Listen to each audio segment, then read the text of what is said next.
I'm so sorry this is so long, maybe I included too much detail, I don't know. This took place a while ago but I'll probably never forget it. I, around 21 at the time, female, was still fairly new in my city. I had just gotten out of a bad relationship, wasn't in the best place mentally and didn't know a lot of people in town besides my ex and his friends. I was on a dating/hookup app looking for people to hang out casually with, maybe find a FWB or something. I had matched with a 25-year-old guy, Simon. We talked sporadically in the app for a few days. He explained he was in a band and living in a house with his bandmates. He sent me their music. It was just audio on YouTube with a heavily edited still image of 4 or 5 guys playing rock instruments, one of them looked like him. The music was an interesting combination of styles and not really for me, but whatever, he seemed like a nice enough guy. He stopped replying for a few days and I figured that was that, moved on. Then one day I was at work and got a message from him saying sorry he'd been so busy and inviting me to a barbecue with his friends and bandmates in their yard. He had explained that their band manager was providing them the house to live in. Based on the lack of views on the YouTube video and the fact I only saw one photo of him playing in the band, I figured he was probably exaggerating the band manager thing.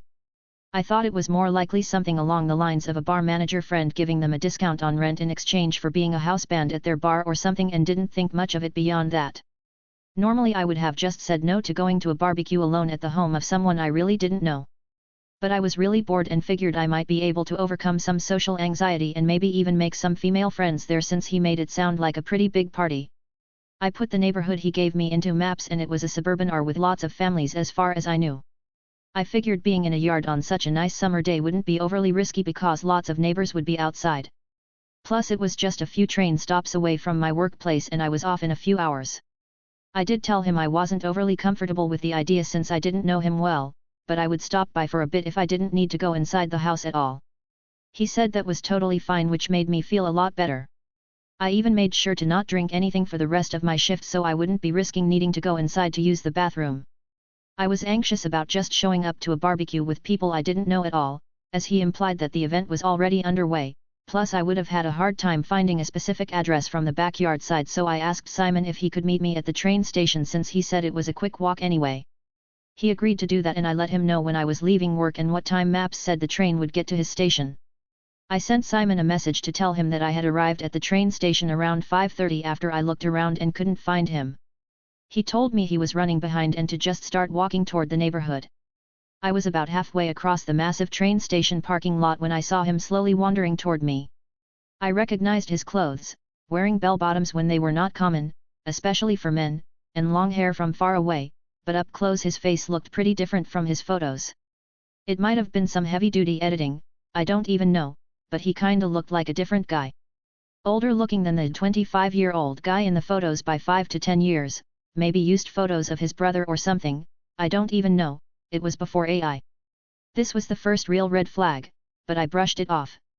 Maybe he's just self-conscious, maybe he smokes a lot and doesn't wear sunscreen and hasn't taken pictures in a while. All of his pictures looked candid, so I figured he wasn't much of a selfie guy. And besides, I'm mostly here to make friends anyway, so I shouldn't judge his appearance so harshly.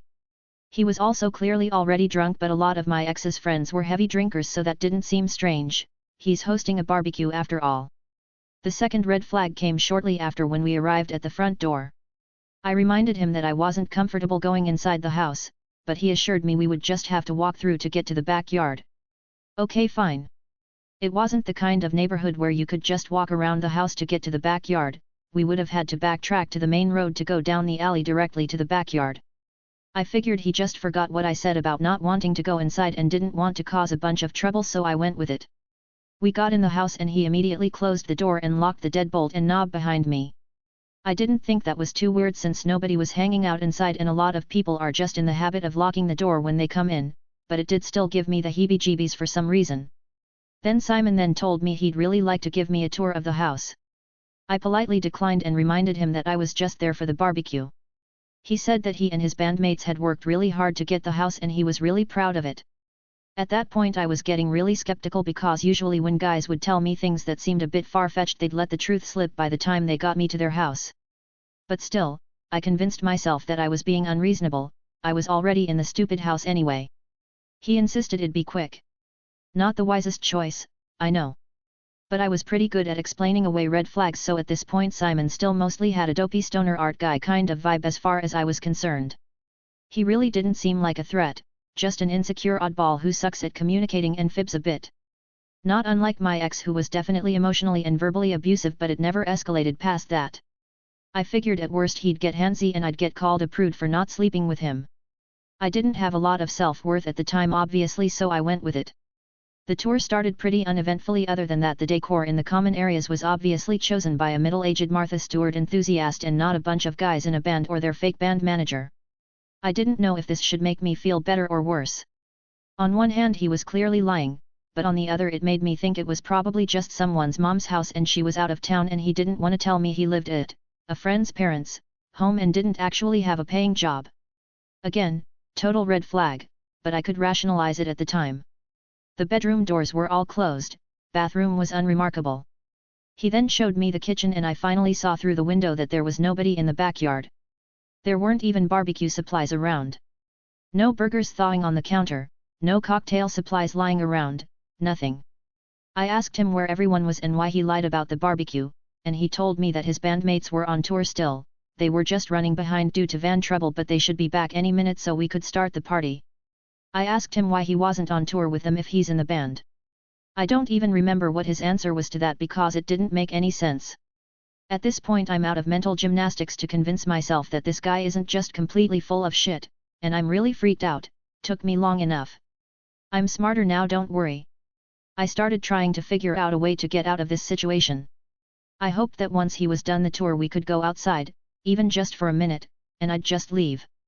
I'd been in some sketchy situations in the past, but luckily nothing so bad that they tried very hard to physically stop me when I walked away in a semi-public place. I just wasn't comfortable doing it inside the house. I knew this guy was full of shit, but I had no idea how much worse it would get.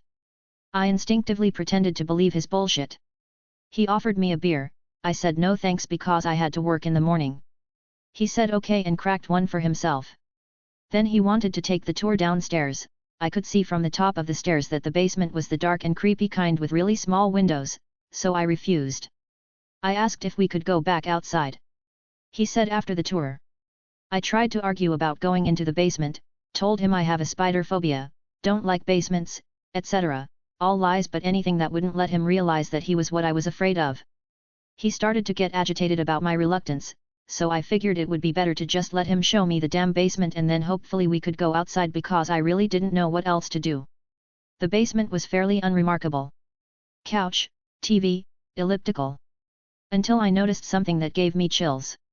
The house was probably built in the 1990s or late 80s at the absolute earliest, but I saw a door that looked just like the heavy, foam-lined door to the cold storage room in my grandma's house. The kind that only opened from the outside. It was just a smaller version of the big metal doors on commercial walk-in fridges. It looked really out of place in this house. I would absolutely not go anywhere near that door. He opened it and told me it was their soundproof music studio. I looked inside from a few meters away. It did indeed look soundproof. It was about the size of a bedroom and I could see a few guitars and amps in it. Mattress toppers on the walls. No drum kit or recording equipment that I could see. He insisted I go inside to get a better look. He was standing outside the door motioning for me to go inside. Holy shit, the alarm bells are really going off now. At this point I realized I could totally die here if I'm not careful and I turned around to run up the stairs. He closed the door and followed me, asking what's wrong, acting like I'm being all unreasonable for not wanting to see his soundproof music studio. So I'm realizing that this is a way sketchier situation than any of my ex's bullshit and I'm freaked right out. At that point my main objective was getting out of the house. The front and back doors were both closed and locked, so if I tried to run he'd be able to get to me before I could get the locks open. The bathroom did not have a window. The house had a convoluted floor plan that I wasn't familiar with and he was much bigger than I am. He was the tall lanky type, who can run fast even if they're out of shape and smoke a pack a day. I pretended that I was okay with hanging out with him in the hopes that he'd chill out a bit. We made small talk for a few minutes, he cracked another beer and thankfully he calmed down. I desperately mentioned yet again that it was beautiful outside and suggested we go sit in the yard while we wait. He said no and started to get agitated that I wanted to leave already. I told him that I could stay but I'd just really like to smoke a cigarette. He told me that we could smoke cigarettes inside, and pointed to a cereal bowl full of cigarette butts. God damn it. We sat down at the table and lit some cigarettes. As he was smoking he started rolling a joint, which he promptly lit as soon as his cig was done. He offered me some and I said no thanks. He insisted so I took the smallest puff I could. I'm a pretty seasoned weed smoker but I pretended to cough excessively and told him I'm a novice so that's more than enough for me. For a liar himself he thankfully wasn't very good at picking up on the lies of others. After we smoked he asked if I'd like to watch a movie until his bandmates get back. I told him that I was really looking forward to spending the day outside and suggested we go for a walk or visit the park, ideas he did not like or appreciate. At this point I was trying to keep as much distance as possible between us but he stayed close enough to me that I could smell the beer on his breath. He grabbed me by the waist and I backed away and asked about the barbecue food to try and change the subject and make him think I still believed what he was telling me. He started to get angry again, and sternly reiterated that his bandmates should be home any minute, and my anxiety was absolutely through the roof. I tried to calm him down again with generic small talk. Now I don't know how I got so lucky, but the next thing that happened might have saved me. Simon went to the fridge to get another beer and pulled out an empty box. At this point he's getting even more pissed off than before, so I went out on a limb and suggested we go get some more beer for the party. Because I was out of ideas. I was terrified that it would enrage him even more to suggest, once again, that we leave the house, but I had to try. Thankfully though, his eyes lit up with the possibility that I could actually be down to drink with him and he agreed. As we were walking to the liquor store I still didn't really have a plan because I was no longer comfortable just walking away from this fucking menace in this weirdly desolate suburb. But I was extremely relieved to be out of that house. I walked with him to the liquor store and when we got there told him I didn't need to go inside if he was just gonna go grab some beer. He insisted that I had to go inside. At that point I was so stressed and frazzled I just went with him and hoped that a good opportunity to leave would arise. When we got inside the liquor store he asked what kind of beer I wanted. I reminded him that I had to work tomorrow and didn't want to drink much. He demanded to know what kind of beer I wanted so I just named the first one that came to mind. We went to pay. The cashier was kind of an asshole so I didn't ask for help. I probably should have but I panicked and didn't. I hoped there might be somebody in the parking lot who might help me if I made a scene, but there was nobody. I really regretted not asking the liquor store guy for help, but also remembered the times my ex told people I was crazy so they wouldn't take me seriously. Liquor store guy definitely seemed like he would have fell for that, so probably for the best I didn't expect him to help me. I had one last idea before I took my chances just trying to run and slash or scream. There was a drugstore across from the liquor store. I told Simon I had to go buy a toothbrush or some shit that vaguely implied I might stay over. He eagerly agreed to this but tried to follow me into the store. I told him that you're not allowed to bring beer into a drugstore. I don't know if that's even true, I really doubt it's any kind of law, but luckily this drunk douchebag believed it and agreed to wait outside. Now, my naive ass thought maybe I could just wander around in this drugstore for long enough and he would either get the hint or get sketched out or bored and leave. But no, I must have wandered around the store for at least half an hour and this jackass is still just standing there staring in the window. This creep didn't even have his phone out, every time I checked if he was still there he was just staring through the window looking for me. I didn't feel like I had anybody I could call in the city to come help me. The cops here don't usually take things like this very seriously, and the store workers looked like they were mostly high school students and I didn't want to drag them into this so I really didn't feel like I had a lot of options. After being in there for so long I was surprised he didn't come in to see what was taking me so long. I thought maybe I could lose him in the aisles and sneak out of the store if he did come in but nope. I ended up hovering around the tills and waited until a big group of friendly looking people were paying. I followed them out of the store and immediately told Simon to leave me alone and go home. I said it firmly and loudly enough to imply that I would make a scene if need be. Simon looked at the people getting in their car, who were now pausing and looking at us because I had nearly yelled at him, and then he just turned around and left. It was bizarrely anticlimactic, which I was very thankful for. I ran to the train station, which thankfully was in a different direction than his house from the store, and I never heard from him again. When I got home his app profile had either blocked me or been deleted. Years later after I stopped compartmentalizing the whole thing I wish I would have reported him or something. It bothers me to wonder if he tried it again with someone else but made sure the fridge was stocked first.